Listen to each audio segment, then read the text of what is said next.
முதல்ல நம்முடைய நவீன அறிவியல் மொழியில இதை விளக்க விரும்புகிறேன். ஏனெனில், அதுதான் நாம் எல்லாம் பரிச்சயமா உள்ளோம். அதன் பிறகு நம் பாரம்பரிய அறிவியலின் பார்வையையும் உங்களிடம் முன்வைக்கப் போகிறேன். நாம் ஏதாவது ஒன்றை பார்க்கும்போது, அல்லது ஒரு குறிப்பிட்ட சூழ்நிலையில் இருக்கும்போது, நம் மூளையில் ஒரு சிறிய பகுதி உள்ளது.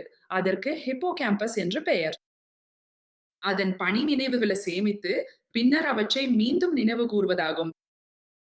உதாரணமா, ஒரு குறிப்பிட்ட வாசனைக்கு தொடர்பான ஒரு இனிய சம்பவம், இனிய நினைவு உங்களுக்கு இருந்தா, உதாரணத்திற்கு மல்லிகை வாசனை உங்களுக்கு ஏதோ அருமையான நிகழ்வ நினைவூட்டும்.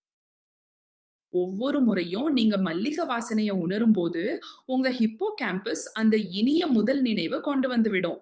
அதன் விளைவாக, அந்த நினைவுடன் முதன் முறையாக மல்லிகை வாசனைய அனுபவித்த போது ஏற்பட்ட மகிழ்ச்சி, சாந்தி போன்ற உணர்வுகளுக்கு உங்க உடல் செல்லும். இப்போது இதற்கு எதிரானதும் சாத்தியமே. நாம் எடுத்துக்கொள்வோம்.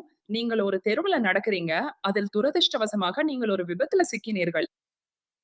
மாதங்கள் அல்லது வருடங்கள் கழித்து, நீங்கள் அதே தெருவில் மீண்டும் செல்கிறீர்கள்.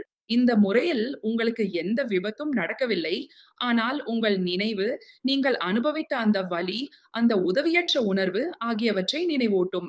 உங்கள் உளவியல், உடல் அந்த நேரத்தில் நீங்கள் அனுபவித்த அதே மன அழுத்தம் மற்றும் பயம் ஆகியவற்றுக்குள் செல்லும். இதத்தான் நாம் எபிசோடிக் நினைவு என்று அழைக்கிறோம். அதனால தான் முதல் மாதவிடாய், அதாவது மெனார்க் நிகழும்போது அதை கொண்டாடுகிறார்கள். இதனால் அதற்கு பிறகு உங்களுக்கு ஏற்படும் நினைவுகள் மகிழ்ச்சி மற்றும் சந்தோஷமாக இருக்கும். மன அழுத்தமாக அல்ல.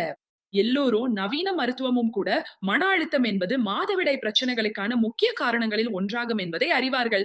குறிப்பாக முறையற்ற மாதவிடாய். நான் நகர்ப்புற பெண்களிடம் பேசும்போது பெரும்பாலானவர்களுக்கு மாதந்தோறும் மாதவிடாய் வர வேண்டும் என்பதே தெரியவில்லை என்பதில் நான் ஆச்சரியப்பட்டேன். ஏனெனில் அவர்களின் மாதவிடாய் மிகவும் முறையற்றதாகிவிட்டது. அவர்கள் வருடத்திற்கு 4 அல்லது 5 முறை மட்டுமே ரத்தம் வெளியேறுகிறார்கள். இதில் மன அழுத்தம் மிகப்பெரிய பங்கு வகிக்கிறது.